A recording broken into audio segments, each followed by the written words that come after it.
అధికారంలో ఉన్నాం, ఆ చైర్మన్ పీఠం కొట్టాల్సిందే అంటున్నారట అక్కడి ఎమ్మెల్యే. అనడమే కాదు, వైసీపీ కౌన్సిలర్లకు గాలం కూడా వేశారట. అంతే, సీన్ కట్ చేస్తే అవిశ్వాస తీర్మానం పెట్టేశారు. ఇక చైర్మన్ ఎన్నిక జరిగిపోవడమే ఆలస్యం. కానీ ఇంతలోనే ఊహించిన ట్విస్ట్ పొలిటికల్ హిట్ ను పెంచింది. ఇంతకీ అక్కడ ఏం జరిగింది? Watch the story.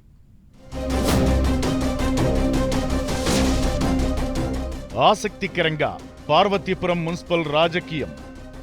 చైర్మన్ పీఠం కోసం టీడీపీ పట్టు. అవిశ్వాసం పెట్టి చైర్మన్ ఎన్నిక కోసం వెయిటింగ్. పార్వతీపురం మున్సిపాలిటీ రాజకీయాలు ఒక్కసారిగా వేడెక్కాయి. అధికారంలోకొచ్చాం కాబట్టి వైసీపీ ఆధీనంలో ఉన్న మున్సిపాలిటీని కూడా కొట్టేయాలన్న లక్ష్యంతో అక్కడి ఎమ్మెల్యే బోనెల విజయచంద్ర వేసిన స్కెచ్ ఒక్కసారిగా పొలిటికల్ హీట్ ను పెంచింది. వైసీపీలో ఉన్న మెజారిటీ కౌన్సిలర్లను తమ వైపు తిప్పుకుని అవిశ్వాస తీర్మానం కూడా ఇచ్చారు. అయితే సరైన ఫార్మాట్లో తీర్మానం కాపీ ఇవ్వకపోవడంతో విషయం మళ్లీ మొదటికొచ్చింది. మున్సిపల్ చైర్మన్ పై టీడీపీ కౌన్సిలర్లు పెట్టిన అవిశ్వాస తీర్మానాన్ని అధికారులు తిరస్కరించారు. సరైన ఫార్మాట్ ప్రకారం ఫామ్ 1 ను సబ్మిట్ చేయకపోవడంతో టీడీపీ పెట్టిన అవిశ్వాస తీర్మానాన్ని రిజెక్ట్ చేస్తున్నట్లు అధికారులు ప్రకటించారు. దీంతో మరోసారి ఫార్మాట్ ప్రకారం చైర్మన్ పై అవిశ్వాసం పెట్టేందుకు టీడీపీ కౌన్సిలర్లు సిద్ధపడుతున్నారట. ఇదిలా ఉంటే మరోపక్క తమ పార్టీ కౌన్సిలర్లు చేజారిపోకుండా వైసీపీ క్యాంపు రాజకీయాలు చేస్తోంది. ఆ పార్టీ నియోజకవర్గ ఇన్ఛార్జ్ మాజీ ఎమ్మెల్యే అలజంగి జోగారావు తమ పార్టీ కౌన్సిలర్లను బెంగళూరు వంటి ప్రాంతాలకు విహారయాత్రలకు పంపినట్లు సమాచారం. వారికి భారీగా నజరానాలిస్తూ టీడీపీ వైపు వెళ్లకుండా కాపాడుకుంటున్నారట. అయితే ఎన్నాళ్లు వారిని పార్వతీపురం రాకుండా అడ్డుకుంటారో తాము చూస్తామంటూ టీడీపీ నేతలు సవాల్ చేస్తున్నారట. ప్రజా సమస్యలను గాలి కొదిలేసి ఇలా విహారయాత్రలు చేస్తారా అంటూ టీడీపీ కౌన్సిలర్లు, నాయకులు వైసీపీ కౌన్సిలర్ల తీరుపై మండిపడుతున్నారట.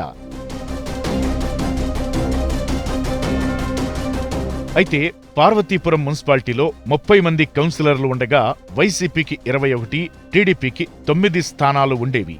అయితే సార్వత్రిక ఎన్నికల తరువాత 13 మంది వైసీపీ కౌన్సిలర్లు ఎమ్మెల్యే బోనెల విజయచంద్ర సమక్షంలో టీడీపీలో చేరారు. దీంతో టీడీపీ బలం 9 నుంచి 22కి చేరింది. ఈ నేపథ్యంలో చైర్మన్ పై అవిశ్వాసం పెట్టి తొలగించేందుకు టీడీపీ సిద్ధమైందన్న టాక్ జిల్లా రాజకీయాల్లో వినిపిస్తోంది. గత నెల 24న టీడీపీ కౌన్సిలర్లు చైర్మన్ పై అవిశ్వాస తీర్మానం పెడుతూ 18 మందితో సంతకాలు చేసిన కాపీని జిల్లా జాయింట్ కలెక్టర్, మున్సిపల్ కమిషనర్ కి అందజేశారు. అప్పట్నుండి 2 పార్టీలు తమ పార్టీ కౌన్సిలర్లతో ప్రత్యేక శిబిరాలను నిర్వహిస్తున్నాయట. తమ పార్టీ కౌన్సిలర్లు ఒక్కొక్కరుగా జారిపోతుండటంతో వైసీపీ నియోజకవర్గ ఇన్ఛార్జ్ మాజీ ఎమ్మెల్యే అలజంగి జోగారావు ఓ అడుగు ముందుకేసి తమ పార్టీ కౌన్సిలర్లను కాపాడుకునేందుకు ప్రయత్నాలు ప్రారంభించారని టాక్. ఊళ్లలో ఉంటే టీడీపీ ప్రలోభాలకు లొంగిపోతారన్న భయంతోనే వైసీపీ కౌన్సిలర్లను బెంగళూరుకు తరలించినట్లు పొలిటికల్ సర్కిల్స్ లో టాక్ వినిపిస్తోంది. అయితే టీడీపీ నేతల తీరును వైసీపీ నేతలు తప్పుబడుతున్నారని కొందరు అంటున్నారు. దొంగ సంతకాలతో అవిశ్వాస తీర్మానం పెట్టారంటూ ఆరోపణలు గుప్పిస్తున్నారట. ఇలాంటి పరిస్థితుల్లో టీడీపీ అవిశ్వాసంపై ఓటింగ్ కోసం సిద్ధపడ్డ అధికారులు ఊహించని ట్విస్ట్ ఇచ్చారట. టీడీపీ కౌన్సిలర్లు ఇచ్చిన తీర్మానం కాపీ ఫామ్ 1 సరైన ఫార్మాట్లో లేకపోవడంతో దానిని రిజెక్ట్ చేస్తున్నట్లు ప్రకటించారు. దీంతో షాక్ తిన్న టీడీపీ మరోసారి ఫార్మాట్ ప్రకారం అవిశ్వాసం పెట్టేందుకు సిద్ధపడుతోందట. ఇదిలా ఉండగా తమ పార్టీ కౌన్సిలర్లు టీడీపీలోకి జారిపోకుండా కాపాడుకోవడం వైసీపీ నేతలకు భారంగా మారిందట. ఇప్పటికే వారిని దాదాపు 2 వారాలుగా విహారయాత్రల పేరుతో తిప్పుతున్నారన్న చర్చ రాజకీయ వర్గాల్లో జోరుగా జరుగుతోంది. మరోపక్క వారికి భారీగా నగదు రూపంలో నజరానా ముట్టినట్లు కూడా గుసగుసలు వినిపిస్తున్నాయి. టీడీపీ మరోసారి అవిశ్వాసం పెడితే మళ్లీ ఎన్నిక జరిగే వరకు వైసీపీ కౌన్సిలర్లను కాపాడుకోవడం వైసీపీ నేతలకు తలకు మించిన భారమేనన్న టాక్ నడుస్తోంది. మరోపక్క వైసీపీ నేతల తీరుపై టీడీపీ భగ్గుమంటోందన్న చర్చ కూడా నడుస్తోంది. కనీసం బడ్జెట్ సమావేశాలు కూడా ఏర్పాటు చేయకుండా భయంతో, బెంగతో వైసీపీ కౌన్సిలర్లు ఊర్లు పట్టుకుని తిరుగుతున్నారని మండిపడుతున్నారట. ఆ పార్టీ నాయకులకు ఆ కౌన్సిలర్లపై నమ్మకం లేదు కాబట్టే టూర్లు తిప్పుతున్నారని ఎద్దేవా చేస్తున్నారట.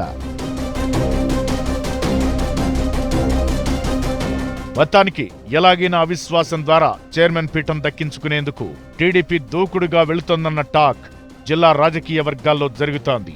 అయితే టీడీపీ ఎత్తులు పారనీయకుండా అడ్డుకట్ట వేసే పనిలో వైసీపీ నేతలు ఉన్నారట. మొత్తానికి పార్వతీపురం మున్సిపాలిటీలో తాజా రాజకీయాలు సార్వత్రిక ఎన్నికలను తలపిస్తున్నాయని పొలిటికల్ సర్కిల్స్ లో టాక్ వినిపిస్తోంది.